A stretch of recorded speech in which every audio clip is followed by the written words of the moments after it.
precisa ser dito é que as políticas de ações afirmativas colocaram a pauta racial na agenda política nacional. Professora Vanessa, apresentando o histórico das cotas raciais no Brasil, representante do Ministério da Igualdade Racial. Do movimento negro brasileiro. Um exemplo disso é o projeto de lei apresentado pelo então deputado federal Dias do Nascimento em 1983, que também é um grande intelectual, artista, um autor referência nas discussões sobre relações raciais no país. O projeto de lei de Dias, de 1983, previa a compensação reparatória visando alcançar o princípio da isonomia, o que hoje é compreendido como um embrião do que mais tarde, nos dias de hoje, são as ações afirmativas e especificamente as cotas raciais.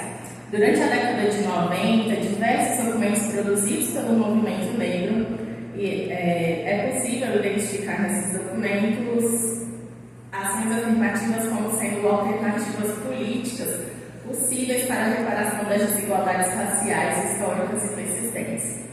No próprio período da Assembleia Constituinte, durante as audiências públicas, há discursos de pensadoras negras como Lélia Gonzalez que apontam a necessidade de que a igualdade seja superada como um ideal e que efetivamente existam ações proativas do Estado brasileiro para a promoção da igualdade material entre brancos e negros no país. Ou seja, a igualdade não deve estar prevista apenas na legislação, o que já não era mais suficiente e era necessária a promoção efetiva de políticas de igualdade racial. Em 2001, na Conferência de Durban, a gente tem um marco fundamental para a existência das ações afirmativas no Brasil, já que nesse evento o país se comprometeu internacionalmente a implementar medidas efetivas para reduzir as desigualdades raciais. Após retornar de Durban, algumas movimentações institucionais começaram a ocorrer no país e universidades como a UNEB, a UERJ e a própria UNB implementaram seus sistemas de cotas raciais. O Ministério das Relações Exteriores também implementou seu programa de ações afirmativas, que é um programa que concede bolsas a candidatos negros para que eles se preparem para ocupar cargos nas carreiras diplomáticas. E essa é uma política que existe até os dias de hoje. Entre 2002 e 2012, as universidades em diferentes regiões do país passaram então a implementar e a experimentar as políticas de ações afirmativas com o objetivo de reduzir essas desigualdades que a gente pode observar até os dias de hoje no ensino superior. Trazendo um pouco do conceito de ações afirmativas, são então todo programa ou iniciativa, seja no âmbito do setor público ou da iniciativa privada, que tem o objetivo de conferir recursos ou direitos especiais para os membros de um grupo social específico, com vistas ao bem coletivo. Então, as ações afirmativas elas podem ser implementadas seja para etnias, para raças, classe, para gênero, para grupos religiosos, para castas, como é o caso da implementação na Índia. E os recursos e as oportunidades são distribuídos a partir das ações afirmativas. E esses recursos podem estar no âmbito da política institucional. Então, no Brasil, atualmente, a gente tem políticas de ações afirmativas também para candidaturas femininas no período eleitoral, mais recentemente para a distribuição do fundo partidário eleitoral para candidaturas femininas e para candidaturas negras. As ações afirmativas podem estar presentes também no âmbito da educação, no mercado de trabalho, de bens materiais e até no âmbito do reconhecimento cultural e histórico. Tem uma outra explicação conceitual sobre ações afirmativas que menciona que o objetivo delas é justamente dessegregar as elites. E aí eu me lembro bastante sobre a experiência da própria Universidade de Brasília, que nos anos 80 tem um professor bem conhecido na universidade, que é o professor Mário Teodoro, um economista relevante,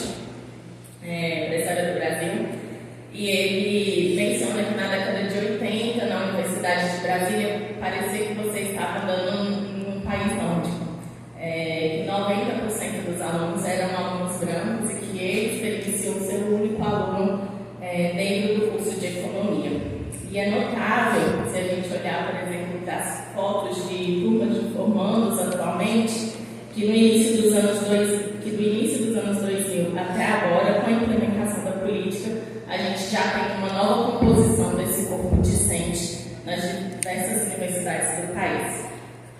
Seguindo um pouquinho nessa linha histórica, para a gente chegar aos dias de hoje, dando salto aí para 2012, a gente teve a aprovação, então, da Lei 12.711, que é a Lei de Cotas nas Universidades e Institutos Federais, logo após o julgamento que o STF fez da ADPF 186.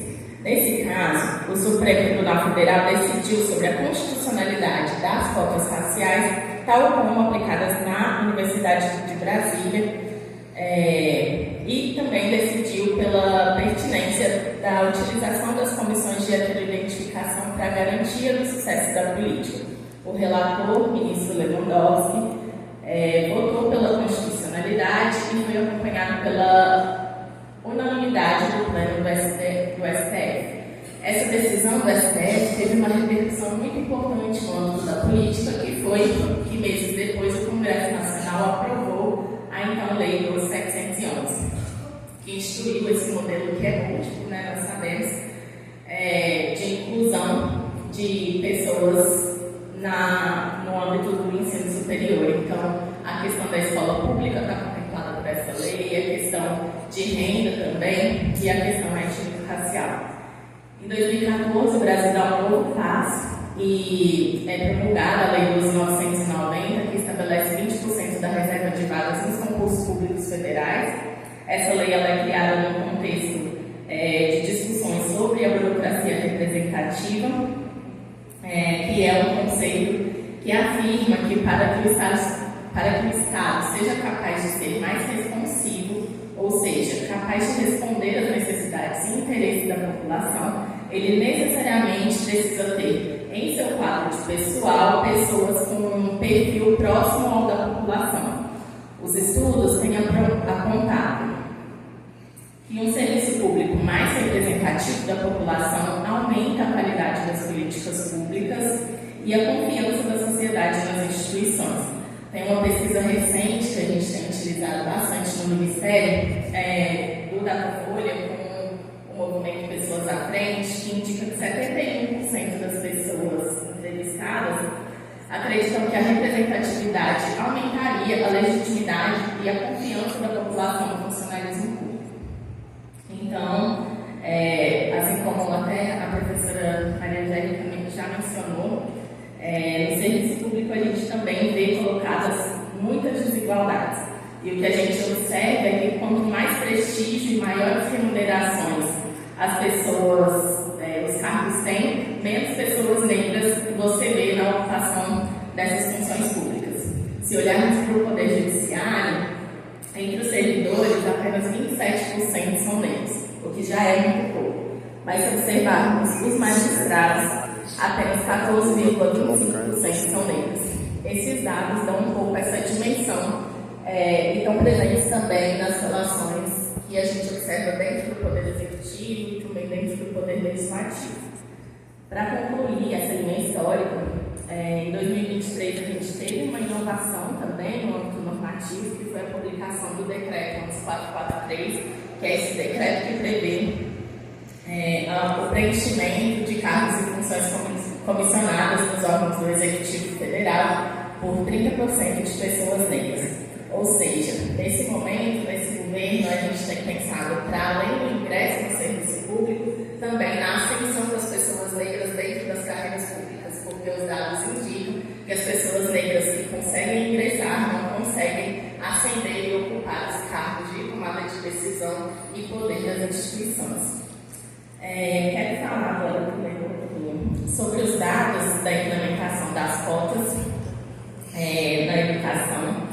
A gente tem utilizado bastante essa plataforma Universidade 360, que é uma plataforma disponibilizada pelo MEC, que disponibiliza indicadores acadêmicos, orçamentários de gestão de pessoas das universidades federais. E pelos dados entre 2009 e 2019, teve uma ampliação de 17% de pessoas negras para 46% de pessoas negras discentes no âmbito das universidades federais. Isso dá um pouco a dimensão de o quanto as cotas têm sido importantes para a diversificação do corpo discente. Um ponto que vale mencionar e observar é que também existia uma dificuldade na luta política, também existia uma subnotificação muito significativa do campo por raça. Então, apesar de a gente saber e de ter essa informação de que a presença das pessoas negras se ampliou significativamente, a gente tem que ter ponderar, ter esse cuidado de que também o campo por raça era pouco preenchido no ano de 2019. Em relação à conclusão do ensino superior, outro dado que a gente tem observado é que o percentual de pessoas negras subiu de 15,38% em 2009 para 41,48% em 2019. O que a gente nota é também uma ampliação muito significativa dos concluintes negros no ensino superior no Brasil. Bolsista quilombola Onílio Alves, do Quilombo Caiano dos Clores. Primeiro período de Engenharia Elétrica, UFCG. 2009. Ou seja, as ações afirmativas elas têm impactado de modo significativo tanto o ingresso quanto a conclusão do ensino superior por pessoas negras. Fica bem colocado também nesses dados o desafio em relação à subnotificação da identificação racial do corpo discente nas universidades, na primeira década dos anos 2000. E esse é um desafio que tem sido cada vez mais superado e tem apoiado nosso trabalho no Ministério da Igualdade Racial, de monitoramento das políticas de ações afirmativas. Um outro dado que eu gostaria de trazer é da plataforma Nilo Peçanha, que constitui também um ambiente virtual de coleta, validação e disseminação de estatísticas da Rede Federal de Educação Profissional, Científica e Tecnológica. A plataforma ela também reúne dados orçamentários, financeiros e dados de gestão de pessoas da educação profissional e tecnológica, e é uma plataforma do Ministério da Educação. Segundo a plataforma Nilo Peçanha, o número total de matrículas negras nos institutos federais subiu de 38% em 2018 para 44% em 2022. Então, a gente também observa que a lei de cotas teve um impacto no ingresso de pessoas negras no âmbito dos institutos federais. Falando um pouco agora sobre a atualização da Lei 12.711, a partir da aprovação da Lei 14.723 no ano passado, destaquei 3 pontos de atualização que vieram com essa revisão. O primeiro foi a diminuição da renda familiar per capita de um salário mínimo e meio para um salário mínimo. E essa modificação está pautada em diversos estudos que foram realizados, indicando que as pessoas com maior vulnerabilidade socioeconômica não estavam conseguindo ingressar nas universidades federais com esse critério de um salário mínimo e meio, e que um salário mínimo garantiria que mais pessoas com renda baixa ingressassem nas universidades. O segundo aspecto de aprimoramento da lei é a inclusão dos quilombolas como estudantes que poderão ingressar nas universidades por meio das cotas étnicas, né? E, por fim, a gente vai ter uma nova forma de distribuição das vagas remanescentes. Anteriormente, as vagas remanescentes eram todas revertidas para ampla concorrência. A partir da revisão da lei, as vagas remanescentes dos vestibulares vão primeiro para as pessoas pretas, pardas e indígenas, na sequência para pessoas com deficiência e só ao final para a lista de ampla concorrência. A gente acredita que assim mais pessoas negras ingressarão no âmbito das universidades federais. Vou trazer um pouco também o que a gente tem discutido em relação à Lei 990 e a essa tramitação para atualização da legislação.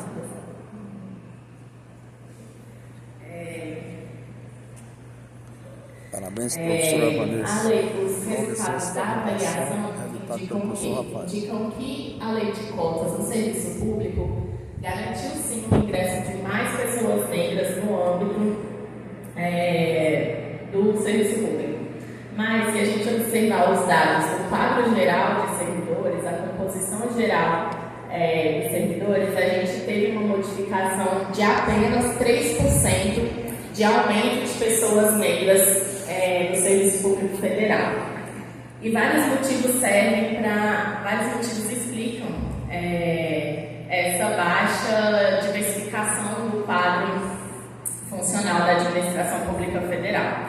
Entre essas explicações está o fato de que nos últimos anos, os anos de implementação da lei de 2014 e o ano atual, 2024, foram anos que a gente teve uma realização muito baixa de concursos, foram anos de enxugamento do Estado, de desvalorização do funcionalismo público, e tudo isso impactou no ingresso das pessoas negras. A gente pode observar que a partir do atual governo a gente já tem novas medidas de contratação por parte do Estado, inclusive o Concurso Nacional Unificado, que está em aberto e vai ser a maior contratação que o Poder Executivo Federal já realizou.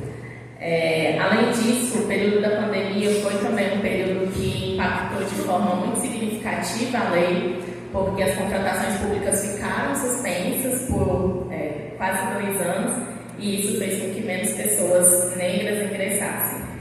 E, por fim, a gente tem a questão do fracionamento de vagas por especialidade ou por regionalidade, que é um outro aspecto que teve um impacto gigantesco em relação à implementação da Lei 12.990.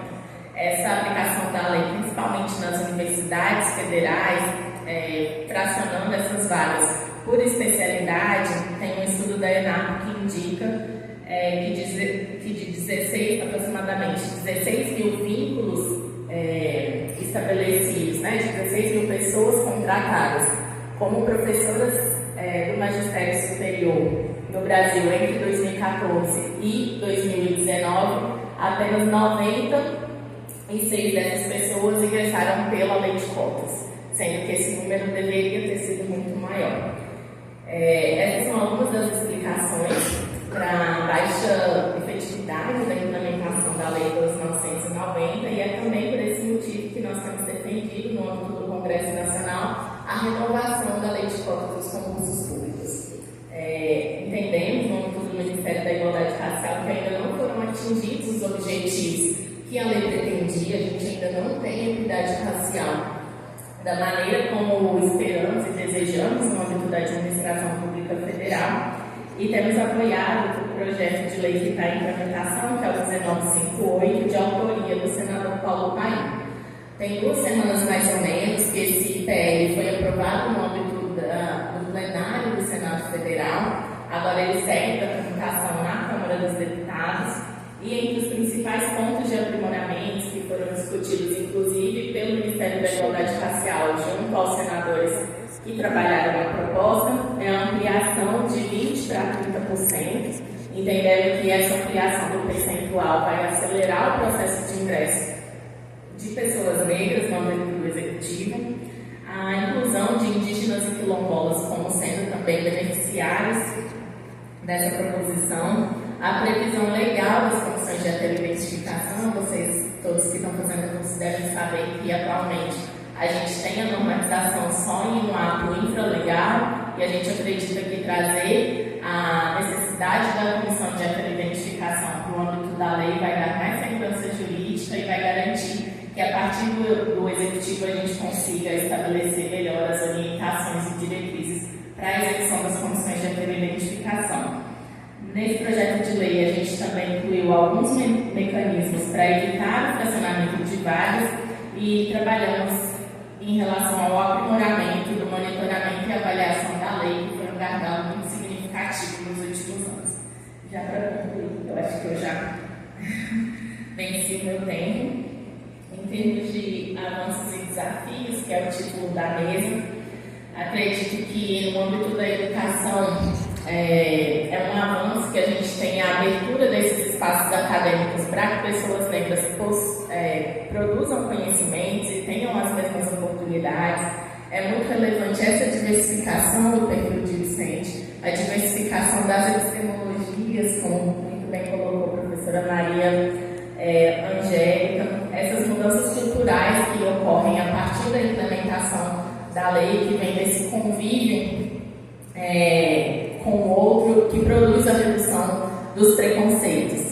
No serviço público, a gente acredita que o aprimoramento da formulação e implementação das políticas públicas passa pela diversificação do perfil dos quadros funcionais, e essa modificação, a ministra Aniele costuma falar muito, que ela quer ver a mudança da fotografia do poder, e a gente acredita realmente que a lei de cotas no serviço público vai promover essa mudança da fotografia no poder do Brasil. Entre os desafios, existem muitos desafios, mas estão a divulgação anual dos dados com informações sobre a implementação, o orçamento insuficiente para a execução do auxílio estudantil, que compromete a permanência dos estudantes no ensino superior, a recriação da Comissão de Acompanhamento e Avaliação da Política no âmbito do MEC, e no serviço público, uma fragilidade muito grande atual da política é a estrutura de monitoramento e avaliação. Garantir a implementação da política, evitando que as fraudes aconteçam, formando gestores em cursos como esse que está acontecendo aqui na UFCG, para que os gestores sejam capazes de respeitar os critérios de alternância e proporcionalidade, é muito relevante para a política para a lei de cotas no âmbito do serviço público. Quero concluir, então, agradecendo muito por essa oportunidade. Espero que a aula tenha trazido professora Vanessa Machado Silva. E fico totalmente à disposição para a gente dialogar sobre as dificuldades, as percepções que vocês têm tido sobre a implementação da política. Muito obrigada. Valeu. Parabéns, professora Vanessa Machado. Nós que agradecemos, Vanessa, a sua presença, a disponibilidade do Ministério, a atenção que vocês tiveram e também o apoio. Pessoal, antes de abrir agora para as perguntas que vocês possam ter, para as meninas, vou dizer que nem a Angélica agora, para as meninas, eu queria só registrar também a presença da Cíntia Helena, que é coordenadora geral do apoio estudantil, que está aqui com a gente hoje, e dizer que nós teremos, ao final da mesa, um sorteio de alguns livros que a professora Maria Angélica trouxe, trouxe e disponibilizou.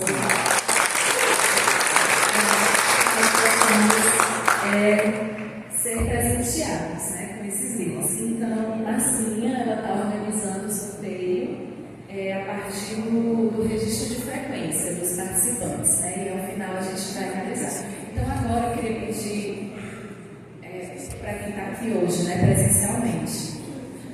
Então, eu queria pedir para a Kessia, por favor, pegar o microfone que está aqui, e aí quem quiser se inscrever, levanta a mão, eu vou anotar o nome. Rafael, UFCG. Se você já... Não, as salas, o debate.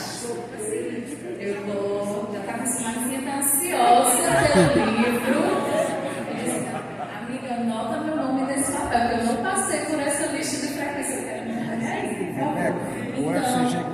Então, por favor, o nome, e aí eu vou fazer aqui uma ordem de inscrição, e logo em seguida, gente, como nós estamos com o tempo um pouquinho apertado, eu vou estipular um limite de 2 minutos de fala. Peço que vocês, por favor, sejam compreensivos quando forem avisados, pedido de conclusão, mas isso é para que a gente dê a oportunidade de escutar mais colegas que estão aqui presentes, Então, quanto mais o tempo for respeitado, mais pessoas também vão ser ouvidas.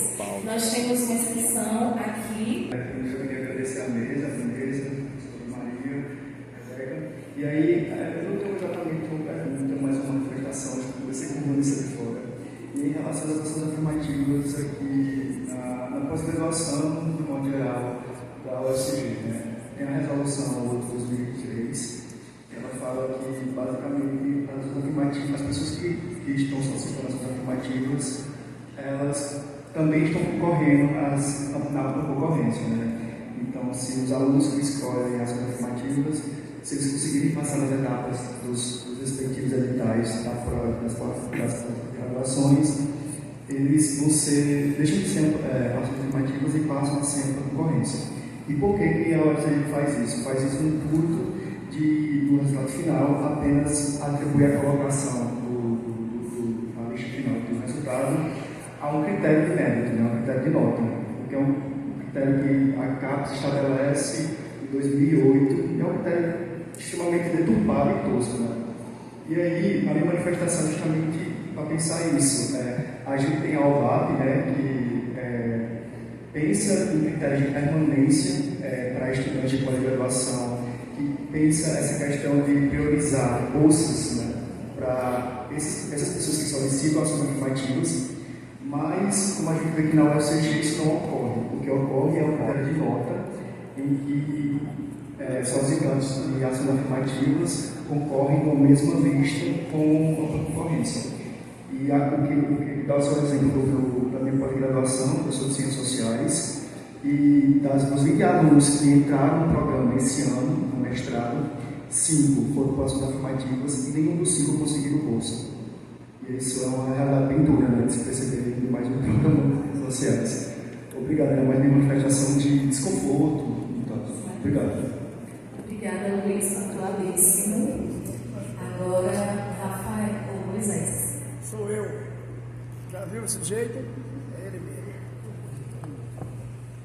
Pois está, bom dia. Deseja boa tarde, né, gente? Eu já estava ficando com fome de novo. Eu sou Moisés Alves, sou da coordenação étnico-racial da Secretaria de Educação do município, sou coordenador do Movimento Negro de Campina Grande e sou da militância negra com muita honra.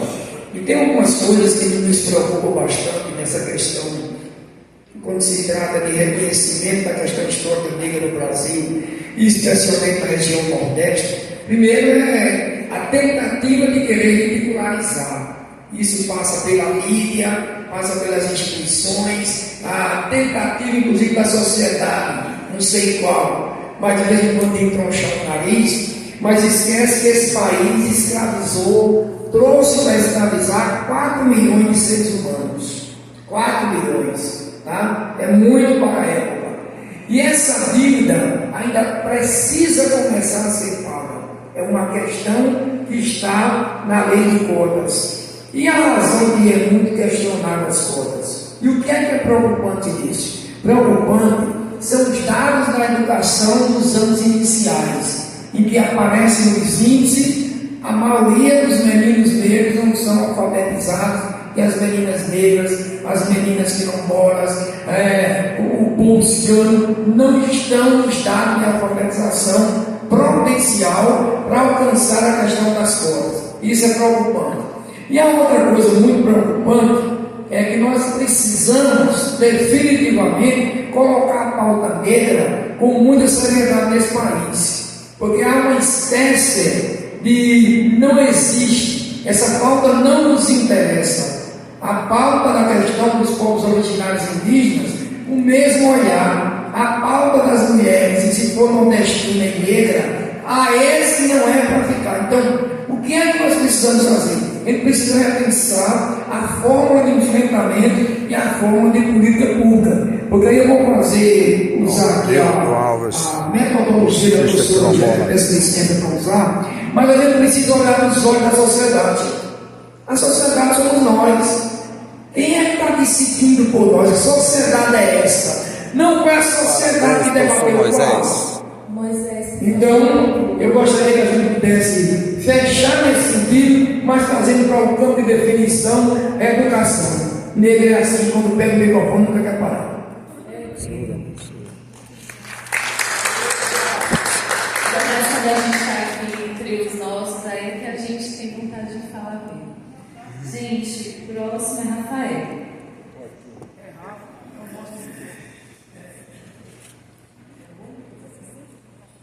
Boa tarde a todos.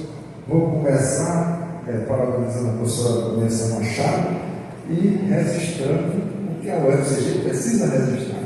Sou professor da UFCG Campus Politécnico, o mais velho do Nordeste. Não vi uma referência nem de ministério, nem do presidente Lula. Ele também não sabe. Ela não sabia? Sabia? Não. É muito bem cuidado. É muito bem cuidado. Sempre que uma gaiola bonita dá de comer a canalha. O processo mais injusto da Universidade Brasileira chama PIBIC. A gente está em Cuité, competindo com engenharia elétrica aqui em Campina Grande, que tem mestrado, doutorado, pós-doutorado, mais de 400 bolsas. Isso é um absurdo. Eu conheço professores lá, temos amigos depressivos, porque eles sempre perdem. E os selecionados são os mesmos, professor Matheus. O professor Rafael tem conseguido, com muito esforço, e a felicidade. Primeira bolsista quilombola do PIBIC, estudou mecânica quântica, sob nossa orientação, e vai terminar o curso agora de educação no campo, lá em Sumé, em Ovinado e Cuité. É isso que está faltando também dentro da própria universidade, o intercâmbio.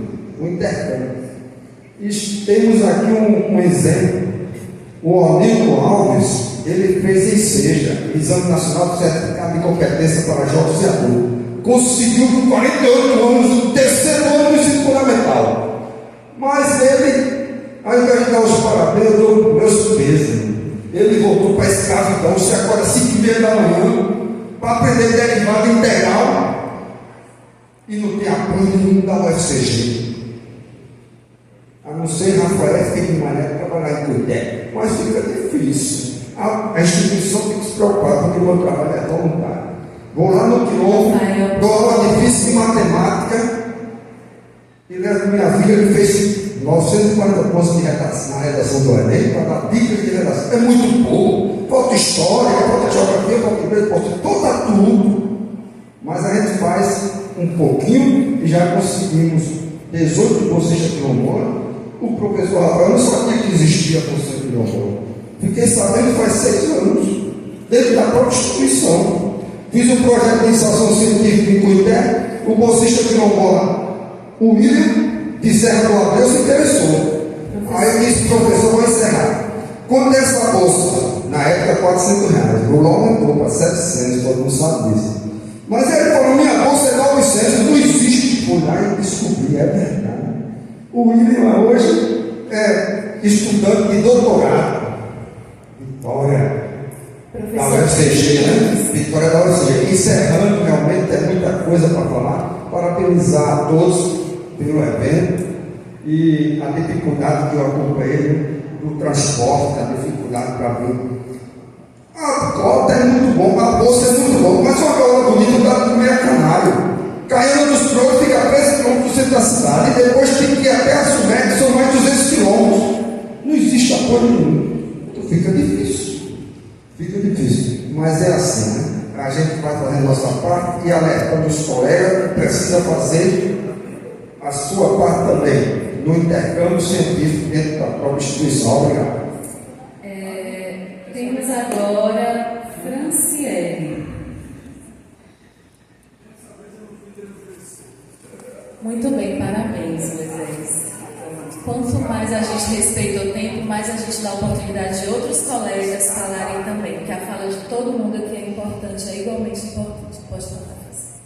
Bom dia, boa tarde, gente. Sou Franciele, sou professora substituta em serviço social no Sertão, bem ali, né? Mas no momento, né, aqui em Campina Grande. Primeiro, não tem como, né, parabenizar por esse momento, né, por esse encontro que vem desde o mês passado, que a gente vem se debruçando sobre um tema tão raro, né, tão importante para a gente que faz com a universidade.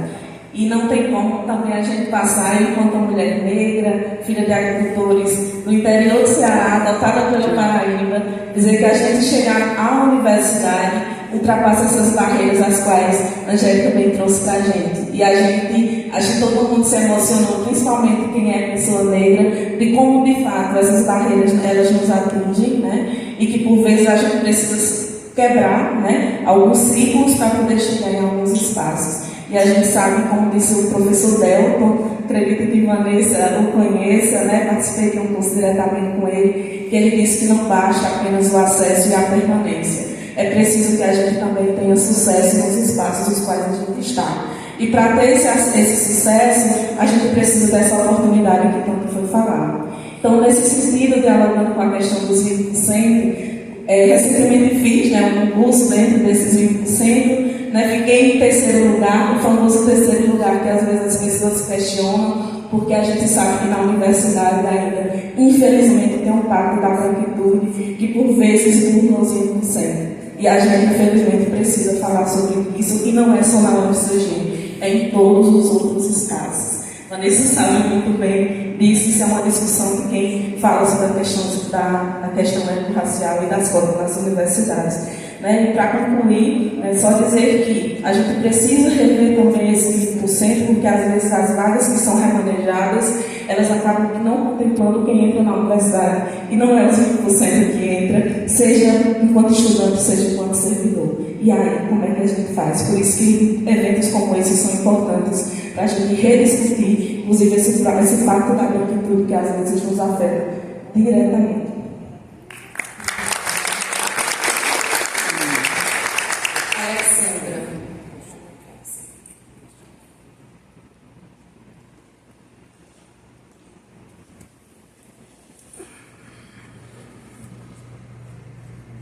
Boa tarde. Eu sou a Alexandra, sou servidora do CCBS, técnico administrativo, e outra instituição, inclusive, eu já estive em coordenação de curso, e algo que incidia muito era na seleção oficial, está lá a questão das cotas, mas na data da matrícula se percebe que, infelizmente, tanto por questão de política de admissão, como posteriormente a manutenção do número de pessoas negras mínimo. Assim como também uma outra questão que eu observei muito na coordenação de curso foi a atualização do PPC. Porque na lei nós temos dizendo, e o MEC nas suas normativas diz que os novos PPCs e as atualizações, todos eles devem ter pautados étnico-racial. E, no entanto, não diz a carga horária. Jogam um seminário de quando muito com crédito, 15 horas, e de forma superficial. Um outro ponto ainda é que nós temos leis de 2003 de étnico-racial nas escolas. Então, eu parabenizo as meninas por terem nos lembrado e ter tocado tão fundo em todas essas barreiras que temos para chegar até aqui, mas pergunto ainda, como fazer para que seja de fato implementada essa política do ensino da cultura étnico-racial nas escolas, porque somente com essa semente, desde as escolas infantis até as universidades, para que no futuro, pelo menos manter a minha crença, que possamos chegar a uma igualdade. Muito obrigada, Alexandra. Temos agora a Luciene.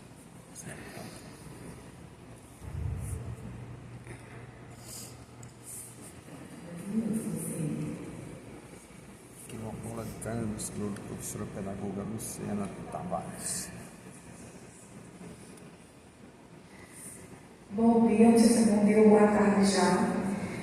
Primeiramente, eu gostaria de agradecer as falas, os ensinamentos e as vivências. Eu fiquei muito emocionada com cada fala aqui, desde a primeira mesa. E a fala da professora Maria Angélica me emocionou muito, eu estava ali me acabando de chorar. E aí já vinha a foto, disse, está aparecendo a foto chorando, mas assim, é porque a gente se vê nessa vivência. Eu sou uma mulher negra, quilombola, numa comunidade quilombola rural, lá no interior da Paraíba, lá no final da Serra, para quem conhece, eu venho de Caiana dos Crioulos. E na fala dela, eu vi muito ali o meu pertencimento, a minha criação, dentro da comunidade, os nossos pais almejando que a gente conseguisse um mínimo que eles não conseguiram ter. Eu sou filha de uma mulher que não é alfabetizada e desde criança eu escutava minha mãe dizer: eu não quero que a minha menina vá trabalhar na roça porque eu não quero que ela seja igual a mim, eu quero que ela aprenda a ler e a escrever. E foi com esse cuidado que ela se dedicou para que eu estudasse. Ela não sabia me ensinar a tarefa de casa, mas todos os dias, quando eu chegava, ela perguntava: já fez o dever? E foi assim que eu cresci com esse ensinamento. Gostaria muito também de agradecer a professora Vanessa quando traz as questões que a gente escuta muitas vezes, mas não sabe como é que está sendo feito, né? Essa construção lá dentro do Ministério. Então, tudo isso é ensinamento para a gente. Então, gratidão, eu sei que o espaço está curto, mas é esse sentimento mesmo, de gratidão, de compor esse espaço, de que as futuras crianças que estão aqui hoje no presente, que são os adultos do futuro, eles não têm que passar por aquilo que a gente passou. Que a minha geração de crianças negras quilombolas não precisam estar colocando a cadeira na cabeça. Quilombola de Casa, Engenharia Elétrica, Nildo. Que as nossas instituições sejam um espaço que promovam a educação de qualidade e que pautam nas pautas raciais da nossa população. Obrigada, Ricardo. Valeu. A próxima fala, Luciene, você esqueceu de dizer se era parabéns ou é pêsimo para o quilombola fazer engenharia elétrica. Diga agora. Você dá os parabéns ou dá os pêsames para ele fazer engenharia elétrica? Diga, Luciene. Dá os parabéns para o Nildo ou dá os... Eu fiquei muito emocionada porque eu também me identifiquei, porque por ser estudante indígena também veio do lugar de que quando a gente chega na universidade, a gente não chega só porque é eu que estou lá, mas também é toda uma comunidade, toda uma coletividade, os meus familiares que também me levam comigo. E aí eu anotei alguns pontos que eu vejo, tanto na universidade que eu estudo, na UEPB, quanto a nível nacional, né? Que eu acho que há uma necessidade de existir uma lei que coloque como obrigatório na política de assistência estudantil, nos programas que tem, para que a gente consiga acessar esses espaços, porque o que muito acontece aqui, a gente entra na universidade, mas há uma dificuldade muito grande da gente permanecer, e não são poucas. Não é só o racismo institucional, mas é também a questão socioeconômica da gente dentro da universidade, porque não é que sempre passar o dia todo na universidade sem ter o que merendar, sem ter o que comer, sem ter um RU para poder se alimentar. E outra questão também que eu vejo que também deveria ser de muita importância é a questão do atendimento psicológico para os estudantes cotistas, porque o nível de situações que eu já passei na universidade com questões de racismo é adoecedor. É muito difícil permanecer dentro da universidade pública no Brasil, mas é extremamente importante a gente estar nesses espaços. Parabéns, Denise. De resistência, porque é nesses lugares que a gente faz uma disputa de projeto ético-político dentro das instituições. Parabéns, Denise. É isso. Não basta a cota, é preciso mais apoio. Bloco de Ciências da Educação está do professor Rafael. Gente, eu aproveitei que estava aqui com a caneta na mão e escrevi também. Vou marcar seu tempo. Pronto, Moisés. Não sei se gentil comigo como eu fui com vocês. Gente, bom dia. Quero parabenizar bastante a mesa, Angélica, sempre incrível. Vanessa, muito obrigada pelas suas contribuições. E eu queria aproveitar também para fazer algumas provocações aqui no plenário, aproveitando a discussão sobre a inclusão da categoria, da população indígena, sendo lembrada também dentro das políticas públicas para pessoas racializadas.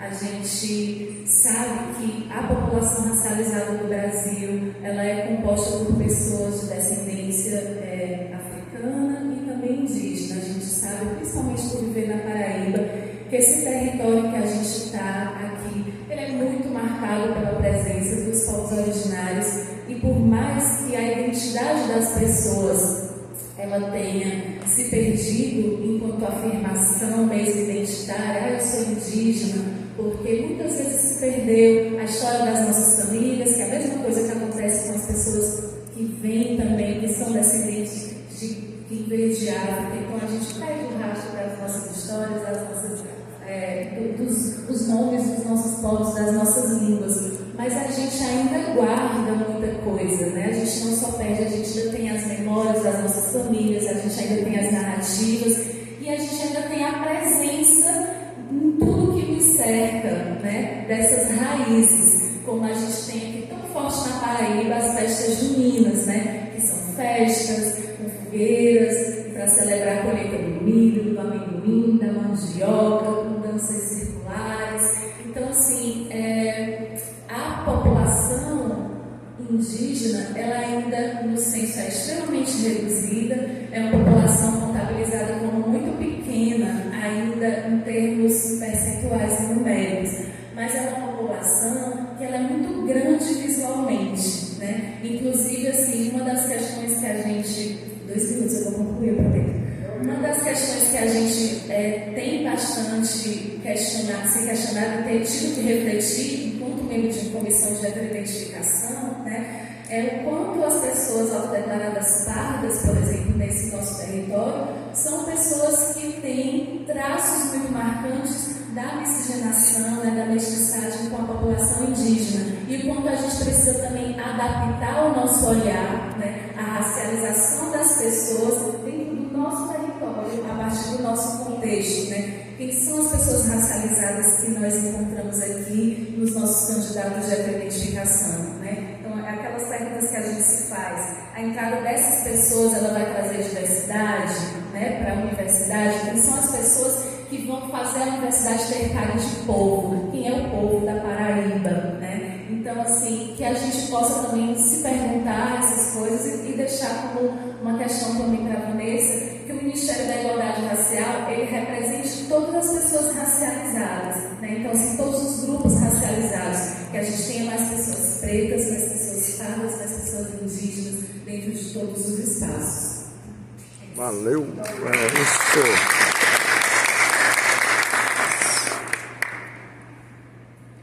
Gente, agora eu vou passar a palavra para a Angélica e Vanessa.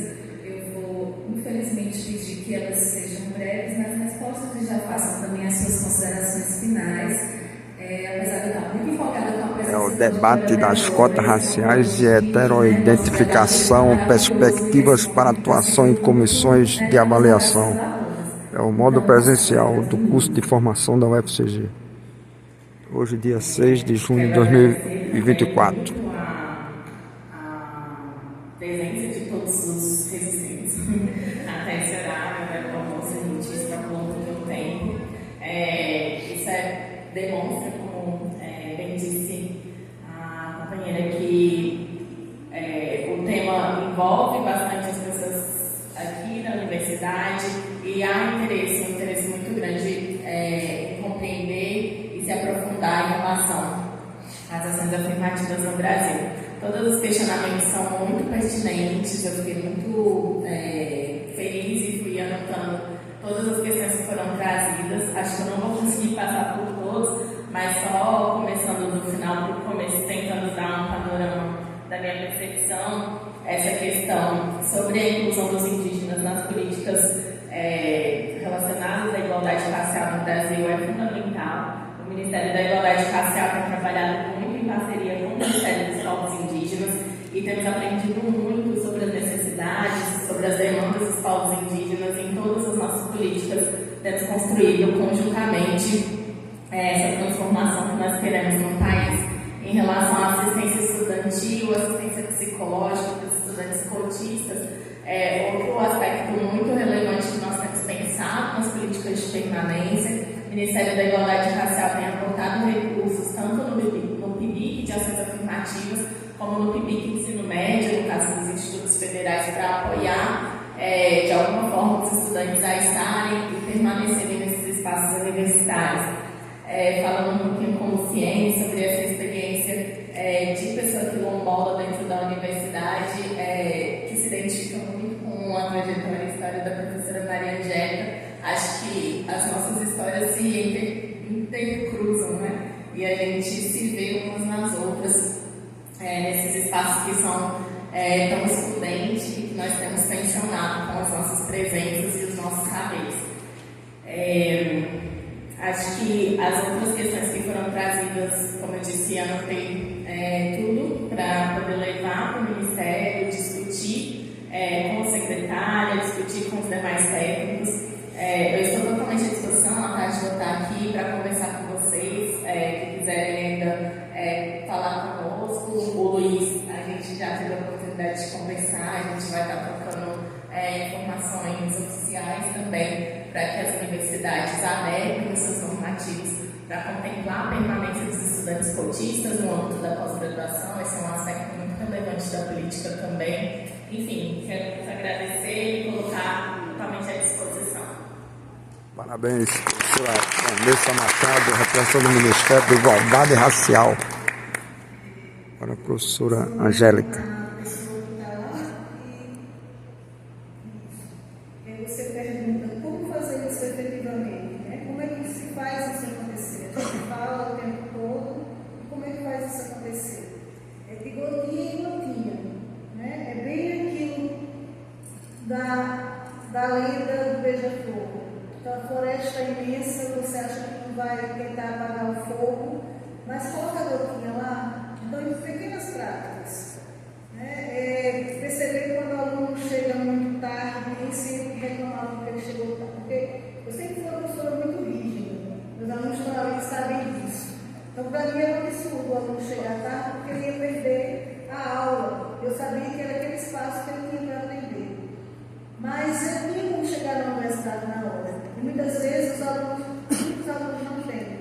Então, você pode deixar chegar nas aulas, mas cobrar alguma coisa depois. Não é ser uma educação licenciosa, sabe? O que eu estou dizendo? Tem que plantar todos os dias em pequenas porções. A gente vai mudar o mundo? Não. Mas não vai ter a sensação que não está fazendo nada. Entende? Porque, como Moisés muito bem disse, não é o governo, a sociedade. Porque eu faço parte de tudo isso. Então, o que eu, Maria Angélica, estou fazendo para desconstruir o racismo que me habita? E o que eu estou fazendo para ajudar outras pessoas a fazerem isso? Depois que olhar para mim, eu olho para o outro. Eu acho que é assim que a gente consegue. É rápido?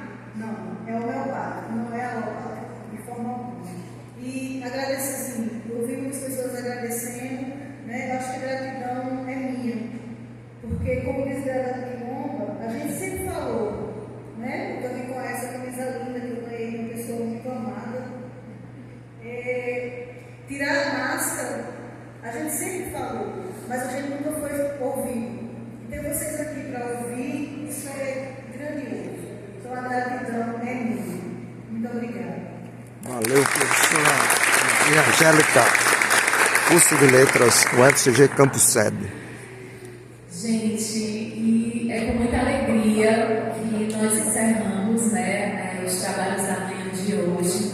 Eu me sinto extremamente privilegiada, né, de fazer parte desse grupo maravilhoso, da comissão organizadora desse evento e, né, da UFCG estar me proporcionando essa vivência com vocês. Agora, antes de ir, a gente vai sortear os 3 livros, na verdade são 2 livros em jogo. Um dos livros é Cartas a Luísa, comissadíssimo, portanto vou deixar por último.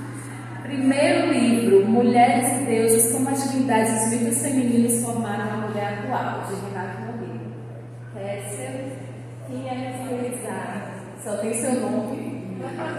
Mulher, não foi o meu. Olha, vamos ver quem é. Ganhou, foi Sônia. Isso.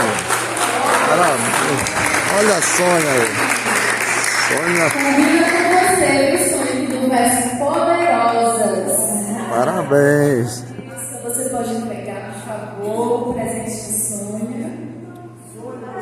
Momento do sorteio. Final dos trabalhos pela manhã. À tarde estaremos de volta a partir das 13h30. Vamos falar de racismo, sem perguntas para discutir preconceito e gerar conscientização. É de Vanina. Logo, Ciências da Educação, foto e vídeo.